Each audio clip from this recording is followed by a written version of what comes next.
nosso boa noite a todos e a todas. É sempre um prazer estar aqui de volta nesta casa que nos acolhe tão bem e que temos tantos amigos. Decidimos falar sobre esse tema, resignação na adversidade. Inclusive, ele é um capítulo do livro de Leon Denis, Depois da Morte. É um livro muito bom. Nós deveríamos, nós espíritas, ler mais Leon Denis. E este capítulo ele vai falar justamente da resignação, a importância dessa virtude que os cristãos devem todos nós almejarmos conquistá-la. O que significa a resignação? Nós vamos ver no capítulo 5 do Evangelho segundo o Espiritismo, Jesus, ao falar das bem-aventuranças, o capítulo 5 retrata: bem-aventurados os aflitos, porque serão consolados.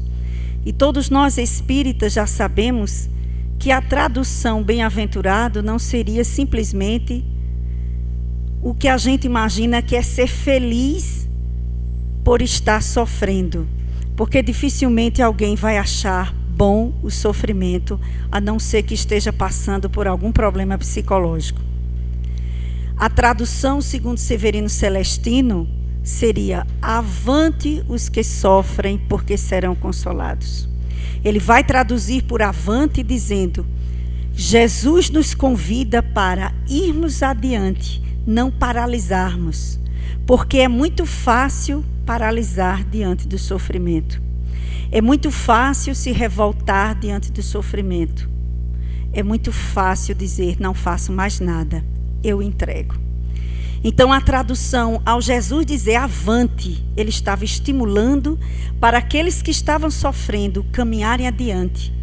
Não se paralisem, façam alguma coisa, busquem, batam a porta que ela se abrirá. Porque quem procura acha, e aquele que busca encontra. As palavras de Jesus aí sim têm uma força maior. Porque diante da dor de uma perda de um filho, você dizer fique feliz porque seu filho foi embora, seria muito difícil para a gente pronunciar esta frase. Porque todos nós sabemos o que significa. Bom, temos jovens aqui, talvez algumas pessoas realmente ainda não saibam o que significa isso. Perder um ente querido. A dor que significa de uma mãe ou de um pai ao ver um filho após uma morte de acidente trágico, um filho jovem ser assassinado num assalto ou em situações outras, todos nós sabemos. Não precisa necessariamente termos passado por isso para saber a dor que isso significa. Então, Jesus não iria dizer fique feliz porque seu filho foi assassinado. Ele estaria dizendo justamente: não paralise diante de uma dor tão grande. Caminhe, vá adiante, faça com que sua fé remova essa montanha dessa dor grandiosa que você está sendo chamado. Não se deixe dominar pela revolta. Não vá cometer bobagens. Dizemos bobagem como eufemismo para abrandar até práticas dolorosas como é o suicídio. Diante de dores, de sofrimentos maiores, quantos buscam a porta da loucura do suicídio pela ignorância de imaginar que morreu, acabou-se. Então, ao dizer avante, Jesus estava dando sentido a tudo o que ele disse no seu evangelho. A vida continua, nós precisamos ir adiante, não podemos paralisar, as provas virão. E Leon Denis vai dizer: qual dos maiores motivos que nos impedem de compreender a razão dos sofrimentos? Existe razão para uma provação tão grande, para tantos problemas?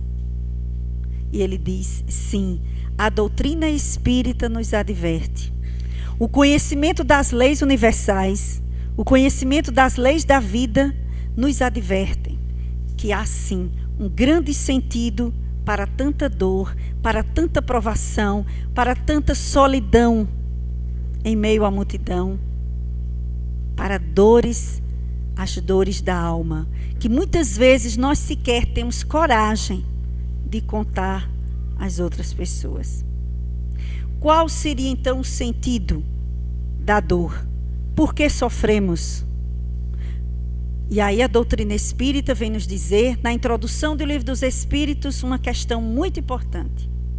Qual a função da terceira revelação da doutrina dos espíritos? Sim, dos espíritos, porque Kardec foi um grande estudioso, pesquisador, organizador, questionador. Mas a doutrina dos espíritos, foram eles que vieram até nós para nos trazer as verdades da vida imortal. Está lá na introdução, primeira coisa, combater o materialismo da nossa época e de espíritos ainda endurecidos que já eram para ter acordado para a realidade da imortalidade e ainda não acordaram. Por isso os fenômenos, por isso tanta coisa acontece para fazer com que nós acordemos da materialidade, de achar que a felicidade tem que ser vivida hoje e agora, de que a vida é só isso aqui. Para as crianças que estão nos hospitais do câncer, talvez 5 anos, 2 anos. Para alguns idosos que a gente considere privilegiados, 90 anos, 100 anos. Imaginar que a vida é só isso. Combater o materialismo é o primeiro ponto. Somos espíritos eternos e imortais. A vida há um sentido. Conhecendo as leis que regem a vida, nós vamos entender o sofrimento e por que nos resignarmos diante dele. E o que é que significa essa resignação diante do sofrimento? São essas questões que nós vamos fechar nessa nossa fala de hoje, na nossa conversa.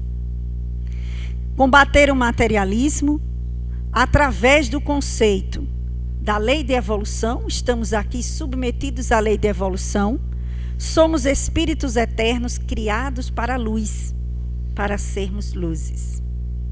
Na questão 66 do Livro dos Espíritos, os espíritos responderam a pergunta formulada: qual o fim objetivado com a reencarnação? Expiação e evolução através do conhecimento e das experiências. Sem isso, como entender a justiça divina? Então, se está lá a resposta, que na própria reencarnação nós vamos expiar, vamos passar por provações difíceis, porque são elas que nos garantem a conquista das virtudes. Sem o sofrimento, o espírito fica amolentado. Filho que não passou por obediência de trabalho em casa, por esforço, ficam mais exigentes e indolentes. Aqueles que tiveram uma vida mais acompanhada de trabalho, de esforço, valorizam mais o que têm. Então, tudo isso para nos mostrar que os espíritos que não conseguem aprender com o sofrimento ou aceitar o sofrimento, aumentam mais ainda o sofrimento. É a questão da revolta. Quando o espírito é rebelde, que recebe a aprovação e ele não compreende o sofrimento e ele se revolta, cometendo o suicídio ou mesmo abandonando a prova, em vez de se libertar e aprender com aquela dor, ele aumenta o sofrimento para depois. Então, se a doutrina dos espíritos vem nos dizer que aqui estamos para um processo evolutivo, que a reencarnação é um projeto divino para nos traçar o aprendizado, que a família, como diz Emmanuel, Joana de Ângeles, é um laboratório de almas, que a nossa vida tem um sentido maior, um plano maior, que é o de conquistar as virtudes e superar as dívidas do passado, libertando a nossa consciência das prisões do erro. Se a doutrina espírita nos fala de que, se a reencarnação tem uma finalidade, existe a lei de ação e reação, de causa e consequência, do livre-arbítrio, que o nosso presente hoje tem a ver com as nossas escolhas e as nossas vivências do passado. Quando passamos a olhar a vida com esse outro olhar teórico, nós vamos entender que as adversidades que nos chegam, elas não vêm para nos punir, elas vêm para nos reeducar. E aí nós vamos entrar agora na questão do conceito do que é essa compreensão da resignação. Já partimos do princípio de que esses conceitos estão abertos, estão sendo refletidos por nós. A vida tem sentido, estamos num planeta de provas e expiações, o segundo na escala dos mundos. É um planeta de aprendizado por via dolorosa. Nós vamos aprender à medida que experienciamos as situações. Já sabemos que a lei da vida, a lei do amor, a lei de justiça, de amor e misericórdia andam juntas. Mesmo existindo a justiça, nos trazendo de volta a reconciliação com o passado, a misericórdia está sempre presente e colocando em nosso caminho almas afins e condições para que superemos as dificuldades do passado. Então, o que significa resignação? Será que resignação é aceitação passiva, sem se fazer nada? Sim, porque na sociedade nós encontramos pessoas, como diz Richard Simonetti, em um texto, em que ele fala sobre a questão da resignação. Há pessoas na sociedade que procuram, estão vivendo de cidade em cidade, em albergue em albergue. Se alguém oferecer o trabalho, eles não querem. Isso seria resignação? Prefere ser ajudado por um albergue do que aceitar a condição de um trabalho. Isso é ser resignado? Ele chega a dizer, isso é vadiagem. Às vezes, a acomodação em algumas situações não significa resignação. Resignação é a compreensão da situação que nos acontece, da qual nós não podemos interferir e mudar, porque não tem como se fazer isso.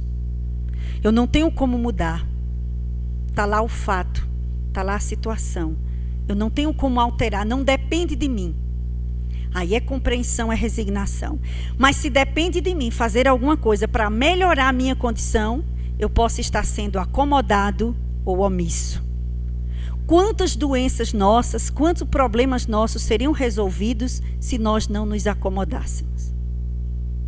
Quantas pessoas superariam seus dramas, seus conflitos, se elas fizessem o que Jesus disse: bata a porta, vá atrás. E elas ficam sentadas, se lamuriando, chorando, reclamando das dores e dos problemas, mas não vão atrás da solução. Isso também não é resignação. Quantos pedem oração?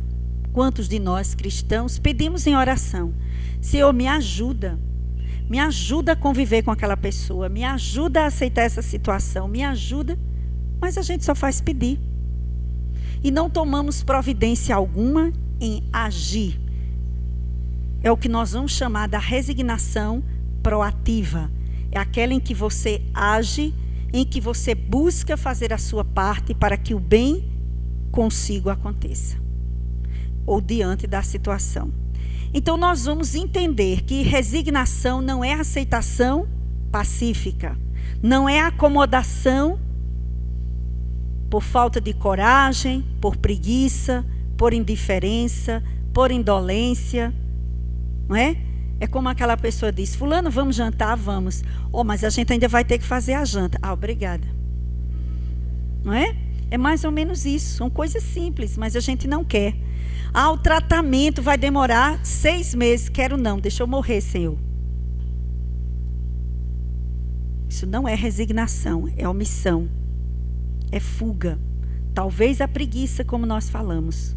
Então, é preciso entender que o espírito resignado é um espírito ativo, que ele busca a superação da dificuldade. Ele não se acomoda. Então ele sabe, ele se conhece, sabe onde está o problema e ele faz algo. Ele não espera que o outro mude, que é outra coisa que a gente faz. Ah, eu estou no centro espírita toda quarta-feira rezando para meu marido mudar, para meu filho mudar, para alguém mudar. Nós vamos conseguir alguma coisa, com certeza, porque a oração tem poder. Mas nós não podemos esperar que só o outro mude. Eu também tenho que dizer: Senhor, me dá intuição para eu saber o que dizer à pessoa para tocar o coração dela. Olha que coisa linda. Não é? Eu não estou pedindo só que ela mude isolada. Eu estou me colocando num processo em que eu vou ajudá-la. Em que eu não vou provocá-la. Porque às vezes a gente diz, Senhor, acalma fulano, mas a gente chega em casa, já diz uma frase que desmanchou tudo. Então, essa compreensão da nossa parcela de colaboração diante do sofrimento e das situações difíceis.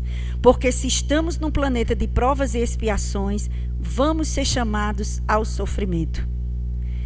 E já diz o ditado, que sábio é aquele que quando vê a barba do vizinho arder, bota a sua de molho. Porque ele aprende com a lição do outro, ele não espera a lição chegar. Ele já vai fazendo um aprendizado, analisando a sociedade, se envolvendo, estudando, antecipando saberes, antecipando situações para que ele se fortaleça. Aí ele vai estar na condição de resignação. A psicologia vai chamar de resignado a pessoa que é resiliente. Nós diríamos que esses conceitos eles convergem, eles se juntam. Por quê? Porque compreendendo resignação como aquele que age para se ajudar, né? Que aceita a situação, mas é capaz de se moldar a ela e até de transformá-la numa ação boa, o resignado não é o conformado, nem o comodista, nem o indolente, nem o indiferente. Tem muita gente que as pessoas pensam por aí, fulano é humilde. É humilde não, ele está se escondendo. Ele tem medo. É humilde, entre aspas. Não cabe a nós analisarmos isso. Hamed analisa bem direitinho no capítulo chamado Aceitação, no livro Renovando Atitudes. Que nós muitas vezes usamos máscaras porque é difícil, né, colocar. Então as pessoas escondem até seu sofrimento porque o orgulho não deixa. E até porque às vezes é bom esconder mesmo, porque o ser humano não está muito trabalhado e quando ele sabe umas coisas, às vezes ele passa adiante e não deveria. Não é verdade? Então às vezes as pessoas escondem como defesa. Mas ele diz que essas máscaras muitas vezes ela é necessária em alguma fase da vida. Porque a realidade é tão dura para aquele espírito imaturo que ele não consegue ouvi-la. Então ele cria uma realidade fantasiosa para o que está acontecendo, para amortecer a dor que ele poderia ter, e ele vai passar um tempo, digamos que anestesiado. Mas depois a realidade chega e um dia ele vai ter que acordar. Porque o próprio Jesus disse que não ficaria pedra sobre pedra e que tudo um dia nós vamos ser chamados a resolver. Então o que a resiliência diz? Resiliente é um termo usado na física para falar dos materiais que têm a qualidade de voltarem ao normal após receberem calor, acontecer alguma dilatação ou algum movimento. Seria parecido com uma vara que a gente vê quando um atleta está no atletismo, no pulo com vara. Aquela vara se dobra todinha, dá um impulso ao atleta e depois ela volta ao normal. Resiliente seriam os materiais. Esse é um termo da física que a psicologia trouxe para dizer é a capacidade do indivíduo de passar por situações difíceis em que ele precisa, digamos, se dobrar, se curvar porque a situação é dolorosa, mas depois que passa a situação dolorosa, ele é capaz de voltar ao estado anterior de equilíbrio e de normalidade, saindo do estresse. Até nas profissões hoje já se usa o termo, né? O estresse laboral, que a gente chama do burnout, que as pessoas precisam às vezes até fazer tratamento. Há pessoas que depois dessa situação de tratamento, eles conseguem voltar ao normal. Pessoas que passam por perdas dolorosas, por situações difíceis, que durante o processo elas conseguem encontrar a forma de superarem, elas têm a capacidade de superar a dificuldade. Ah, Socorro Paz, mas tem gente que já nasceu assim. Bom, alguém que não é espírita, a gente pode até admitir que diga essa frase. Mas o conhecimento pouco que nós tivemos de espiritismo nos diz que as virtudes são aquisições da alma. e que nós estamos em processo evolutivo. Então, nós podemos encaminhar de forma consciente o nosso processo evolutivo. E sábio é o espírito que sabe se conduzir nesse processo. É como alguém que sabe a doença que tem, uma diabetes ou qualquer outro problema, e ele começa a se autogerir nesse sentido de se cuidar. Ele não espera que um médico dê carão, que vá chamar de novo para a dieta, que diga isso. Ele sabe que ele precisa se cuidar. E ele encara essa situação como uma situação que é fácil de ser superada. Não é o fim do mundo. E enfrenta o tratamento, seja de que problema de saúde for. Então, a resiliência, essa capacidade do espírito, que alguns, evidentemente, já reencarnaram com ela, porque já conseguiram desenvolvê-la no passado. Mas se todos nós estamos a caminho da luz, num processo evolutivo, poderemos desenvolvê-la. Então, o que é que significa essa resiliência? Eu não sei se já citei o exemplo da professora Andréa Salgado. Se alguém já ouviu, me perdoe, eu vou repetir. Não só o dela, mas eu repeti outros. Que em 2007, no Rio de Janeiro, andando naquele banana boat, sofre um acidente. Alguém numa lancha embriagado perde o controle e atropela. Ela diz que no momento que olhou para as águas, viu uma de suas pernas boiando, sangue, e ela imaginou: meu Deus do céu, eu preciso viver, me deixe viver, que eu quero cuidar dos meus 2 filhos e do meu marido.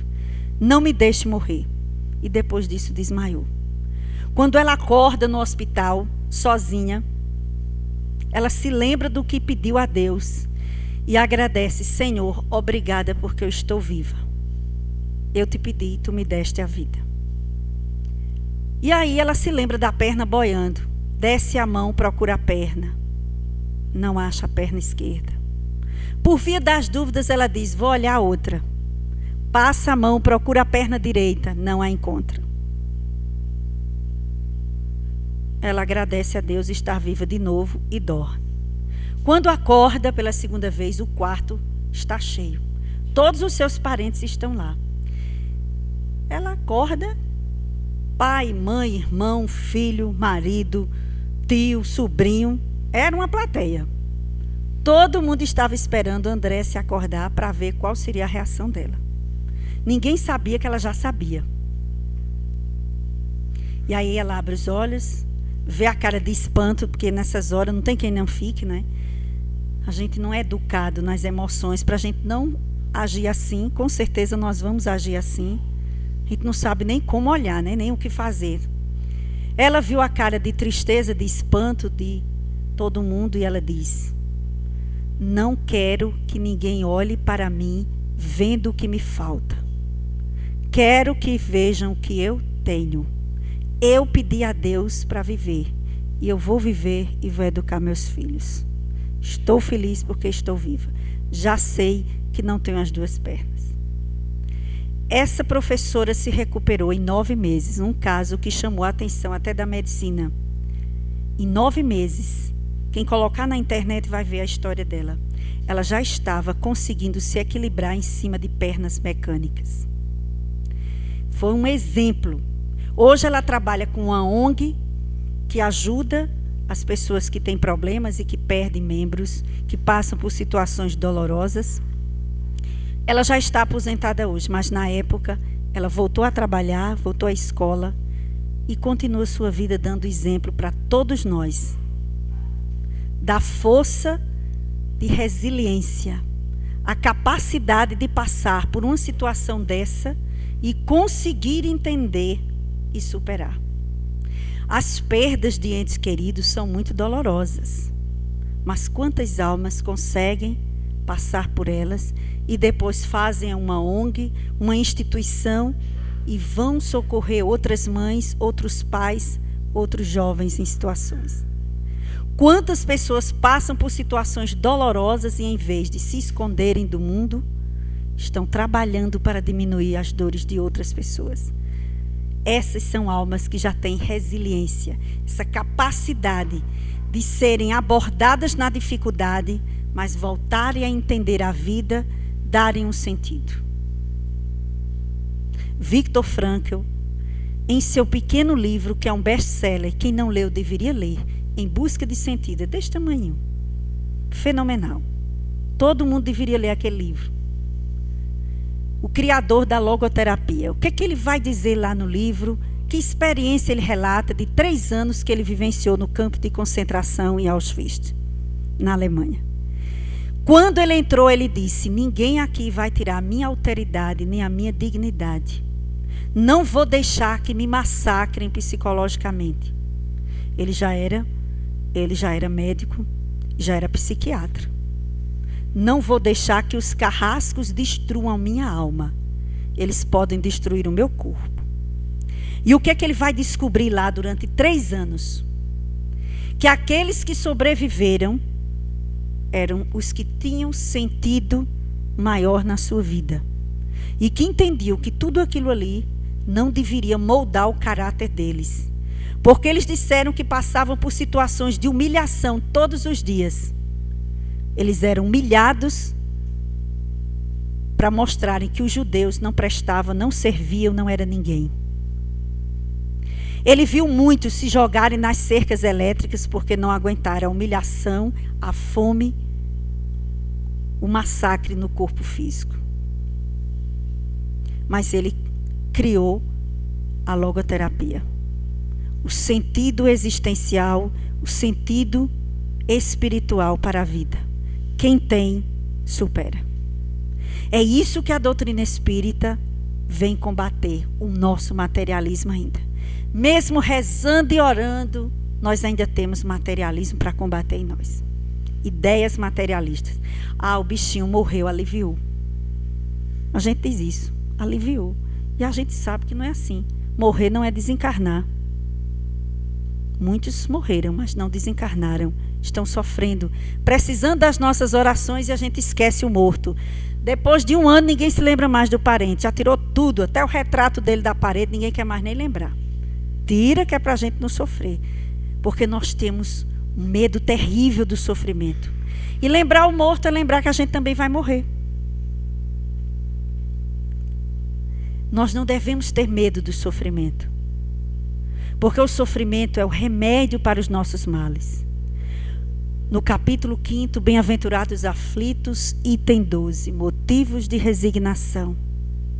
Por que é que nós devemos nos resignar diante do sofrimento? Os Espíritos nos dizem, é o remédio para a cura das nossas enfermidades morais. É a nossa libertação. Ninguém pense que não vai sofrer. E que quem está sofrendo é um coitadinho. Não podemos pensar assim. E que alguém está sofrendo, como é que fulano é tão bom e Deus deu sofrimento?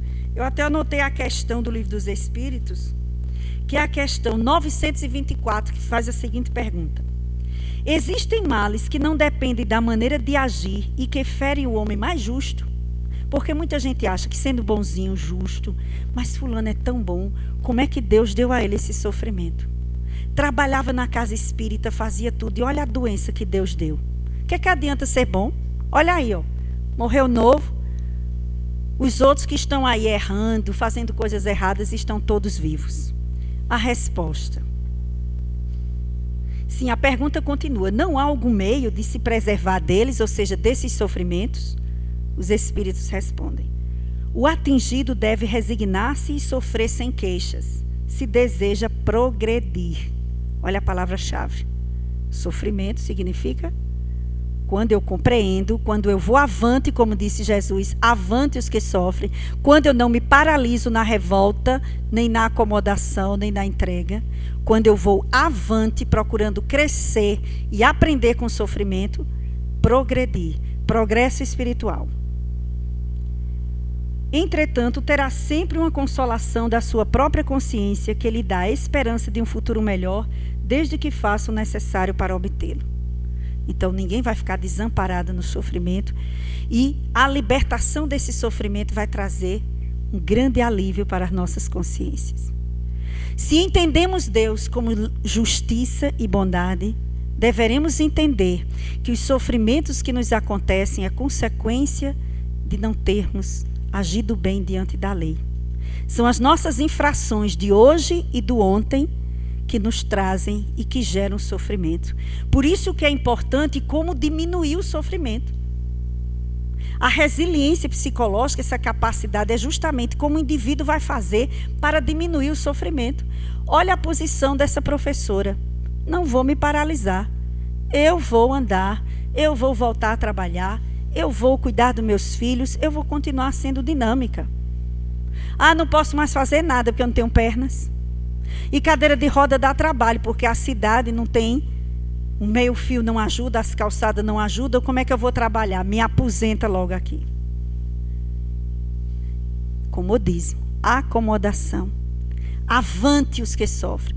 Então, a capacidade da resiliência vem da nossa compreensão. E aí Joana vai dizer isso muito bem no livro Plenitude. Quando ela faz aquela junção, trazendo o conhecimento oriental do budismo para uma compreensão nossa do espiritismo. As 4 verdades nobres de Buda sobre o sofrimento. Todos sofrem na Terra. Primeira verdade nobre. Não adianta você imaginar que ninguém sofre. Sofre sim. Pode não estar agora, mas o sofrimento vai chegar, porque ninguém evolui sem passar pela dor. Então nós espíritas não podemos reclamar da nossa família difícil, de nossos parentes complicados. Os espíritos dizem que nós vamos encontrar as pessoas do jeito que nós as deixamos no passado. Ah, não, mas fulano é muito ruim, eu não fiz nada não. A gente pode até não ter feito diretamente, mas alguma coisa aconteceu no processo que nós estamos precisando ajudar aquela alma hoje. Os desequilíbrios, os vícios, as dificuldades de toda ordem que nós temos no trabalho, na família, nas instituições que trabalhamos, até mesmo nas casas espíritas, nós vamos encontrar as pessoas com as quais não convivemos bem. E hoje estamos sendo chamados a ouvi-las, a perdoá-las, a ter paciência, a trabalhar junto, mesmo pensando diferente, mesmo não concordando com algumas coisas, mas entendendo a proposta do Evangelho. A nossa sociedade de consumo prega muita facilidade, uma felicidade aparente, a ponto das pessoas acharem que estar bem é ganhar bem. Que estar bem é fazer um bom casamento. Eu não esqueço. Estávamos eu e uma amiga e chegou uma amiga nossa. E aí conversando, fulana, e aí como é que está a cicrana? Aí a outra respondeu, ela está bem demais. Casou com um dono de uma empresa de automóveis na Alemanha. Aí disse o nome da empresa que eu não vou divulgar aqui. Casou com o filho do dono, ela está ótima. É esse ainda o nosso conceito. Felicidade está ligado a bens materiais. Quando o conceito que o Espiritismo nos traz, felicidade, é a harmonia interior, é a paz de consciência, é a posse do necessário, é a fé no futuro. Sem esperança no futuro, como está em paz? Então, primeira verdade, todos sofrem na terra. Segunda verdade, há causas para o sofrimento. Todo sofrimento tem causa. Se tem causa, aí vem a verdade seguinte, eu posso superar. Todo sofrimento pode ser superado. Mesmo que a situação não mude, mas eu mudando em relação a ela, eu posso deixar de sofrer. A situação é a mesma. Outra pessoa veio me dizer um tempo atrás, fulano, eu não consegui dormir ontem. Aí a outra perguntou, por quê? Porque eu gastei R$500 e entrei no meu cheque especial. Eu disse, meu Deus, se eu fosse pensar nisso, eu acho que eu ficava tantos meses sem dormir. Não é? Então, se a gente for pensar nessas coisas bobas do dia a dia, que elas vão nos interferir na nossa harmonia, realmente, nós não vamos ter saúde, porque são muitas coisas. Basta você sair no trânsito. Quando você olha alguém dar um trancão, se você não tiver cuidado, você vai dizer a todo mundo que esqueceu a doutrina espírita depois de ter dito algumas coisas. Nós mudamos muito a emoção. E é por isso que esse conhecimento vai nos ajudar para nos conhecermos e saber, eu estou aumentando o meu sofrimento? Se o sofrimento tem causa, então o que é que gerou esse sofrimento em mim? Aí a pessoa, depois que aprendeu, eu conheci uma pessoa que ela já estava no 3º relacionamento. 19 anos no primeiro, alcoólatra. Depois de 5 anos que estava com o segundo, alcoólatra. Ela conseguiu viver até o 10º ano. No 3º relacionamento, quando o rapaz começou a beber, ela acabou. Ela disse, chega. Chega que eu não estou preparada para viver com esse tipo de problema. Aí foi perguntar a uma pessoa que ela me disse que a pessoa disse, o problema é o seguinte, você tem alguma dívida com o alcoólatra, então você sai de um, mas vai atrair outro. Tente descobrir o que é que você vai fazer para você superar esse drama que você está trazendo do passado. Se eu disser a vocês que depois da 3ª separação, qual foi a decisão dessa pessoa? Depois de mais de 30 anos sofrendo essas situações, deu mais de 30. Ela voltou a ajudar o marido alcoólatra. Voltou a ajudar. Ela começou a entender, eu tenho uma dívida com alguém assim, porque não é possível. Só chega na linha do mesmo jeito e o que não era fica. Ou seja, tinha tendência, né, provavelmente. E ela não bebe. Ela começou a pagar, ajudar o plano de saúde. Se preocupar em mandar alimentação. Em ajudar os filhos a visitarem o pai. Eu presenciei ela chorando, contando no dia que reencontrou com o ex-marido. Fico toda arrepiada. Fazendo as pazes. É forte, viu? Olha que coisa linda. Entendeu? Tem alguma coisa errada. Por que eu só estou atraindo pessoas assim? Eu não superei meu karma com alguém, com essas situações. Então, às vezes, a gente fica fugindo, né? E hoje os filhos visitam esse pai. Ele continua alcoólatra. Ele tenta. Já foi internado, vai para as igrejas, faz de tudo. A mãe implora. Ele tenta, passa um período e volta. Mas tem uma saúde de ferro.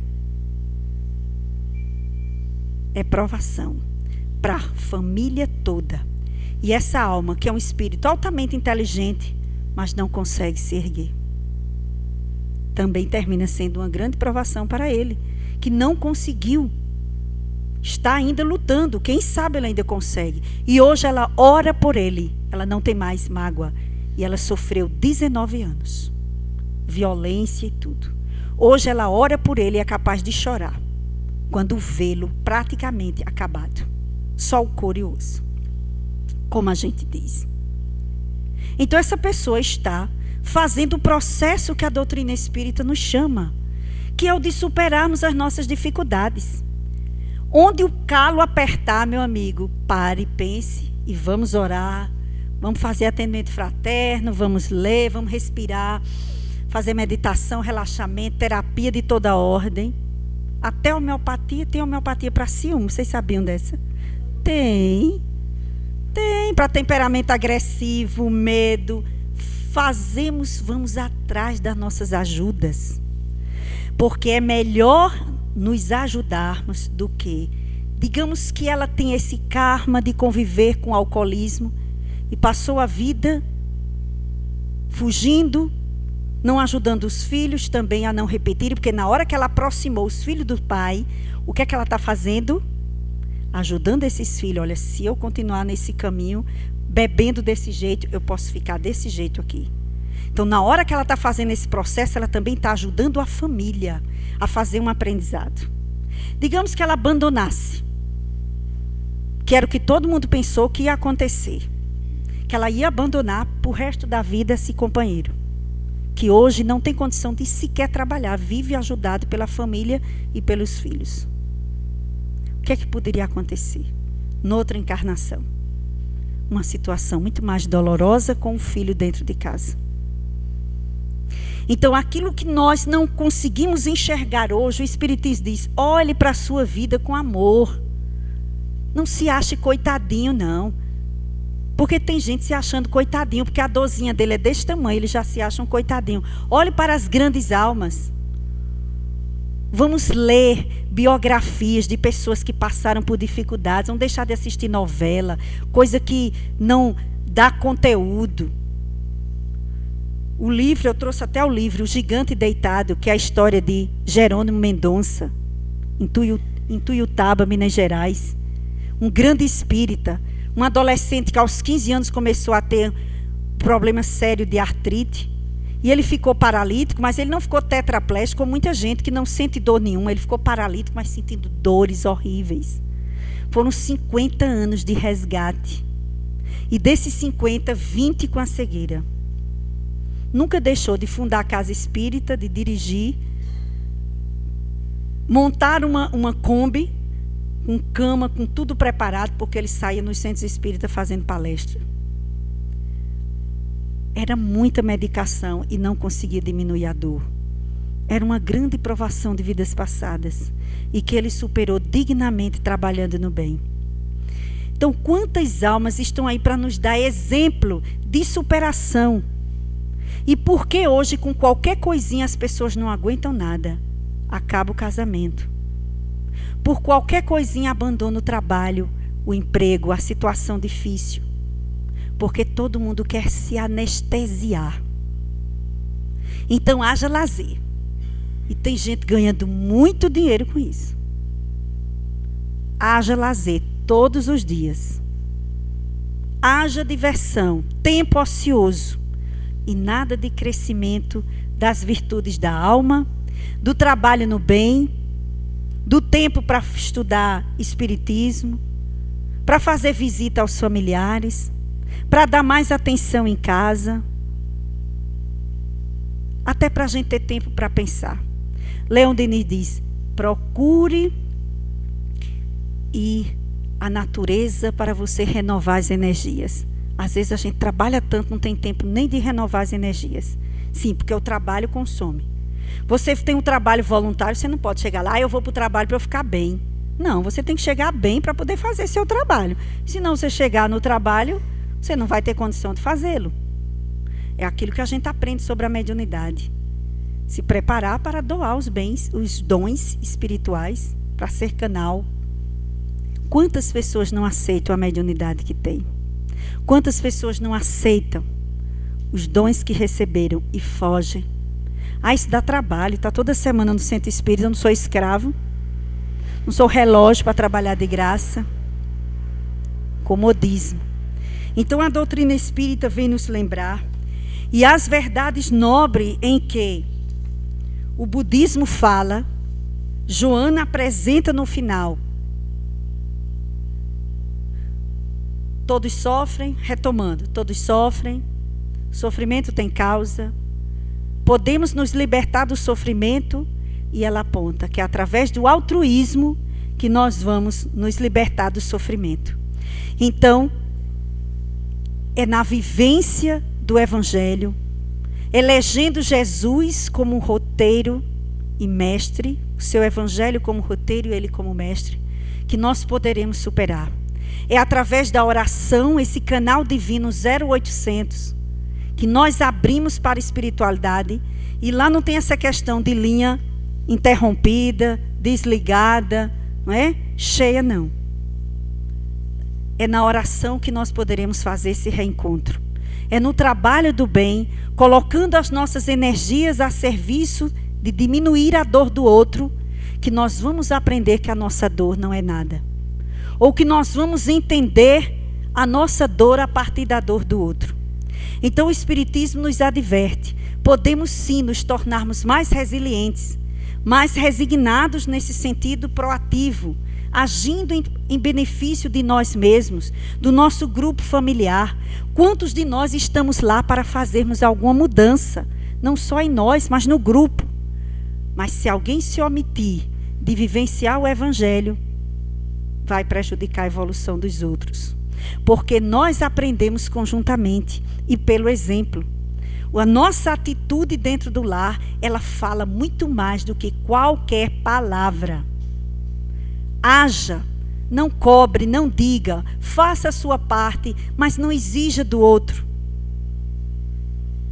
O maior ensinamento que nós damos é a vivência.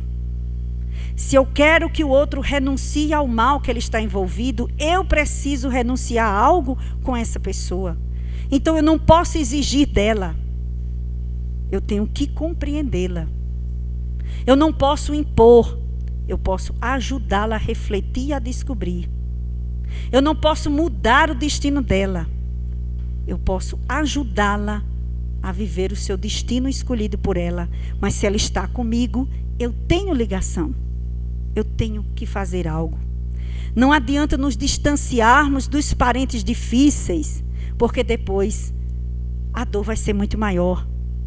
Quando chegarmos no plano espiritual e vermos com os olhos do Espírito eterno que somos, era eu que deveria ter cuidado. E eu joguei para meu irmão, eu abandonei, eu fiz isso, eu fiz aquilo. Era a minha vez e eu deixei de lado. Não existe dor maior, minha gente, do que a consciência. Os umbrais significa a dor de consciência. Quando o Espírito decide, Senhor, eu quero mudar, eu quero sair desse tormento e ora, ele sai. Porque umbral, sofrimento, é a consciência cobrando o nosso dever que nós não fizemos. Há um dever em nós de sermos felizes, de propiciarmos o bem-estar do outro. E isso é generosidade. É abrir o coração para que o bem aconteça onde nós estamos. Não seja você o canal da desunião.